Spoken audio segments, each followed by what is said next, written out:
తెలంగాణ రాష్ట్రం గత 2.5 ఏళ్ల కాలంలో కాంగ్రెస్ పార్టీ ప్రభుత్వ హయాంలో గణనీయంగా అభివృద్ధి చెందిందని ప్రభుత్వ విప్ పెద్దపల్లి ఎమ్మెల్యే చింతకుంట విజయ రమణారావు అన్నారు.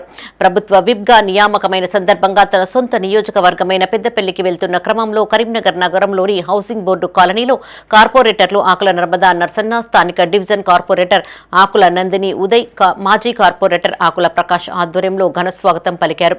విజయ రమణారావుకు శాలువాలు కప్పి సత్కరించారు. తెలంగాణ రాష్ట్రాన్ని కాంగ్రెస్ పార్టీ పాలనలో అన్ని విధాలుగా అభివృద్ధి చేశామని ప్రభుత్వ విప్ విజయ రమణారావు అన్నారు. రానున్న కాలంలో కూడా కరీంనగర్ నగరాన్ని అన్ని విధాలుగా అభివృద్ధి చేయనున్నామని చెప్పారు. ఈ కార్యక్రమంలో కార్పొరేటర్లు ఆకుల నర్మదా నర్సన్న, ఆకుల నందిని ఉదయ్, గంట కళ్యాణి శ్రీనివాస్, పడాల అజయ్, పత్తి భూమయ్య, డివిజన్ నాయకులు, కాంగ్రెస్ పార్టీ శ్రేణులు పాల్గొన్నారు. ఈరోజు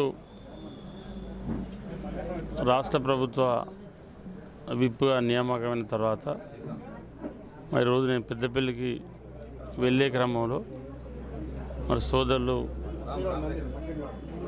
ఆకుల నరసయ్య గారు, వారితో పాటు సోదరులు ప్రకాష్ అన్న గారు, అదేవిధంగా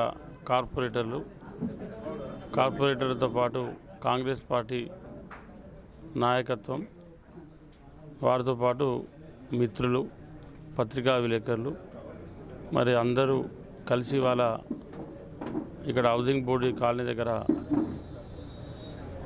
ఆగడం జరిగింది. మరి ఈరోజు నన్ను విప్గా నియమించినటువంటి ముఖ్యమంత్రి రేవంత్ రెడ్డి గారికి, సహకరించినటువంటి మంత్రులకు, అదేవిధంగా మరి కాంగ్రెస్ పార్టీ ఈ రాష్ట్రంలో ప్రభుత్వం ఏర్పడి 2 సంవత్సరాల 2 నెలలు దాటి 3వ నెల నడుస్తూ ఉంది. మరి ఈ సమయంలో ప్రభుత్వం వచ్చినటువంటి ఈ సమయంలో అనేక అభివృద్ధి సంక్షేమ కార్యక్రమాలు ఇటు ఒక పక్క రైతులకు, ఒక పక్క పేదలకు సంక్షేమాన్ని అందిస్తూ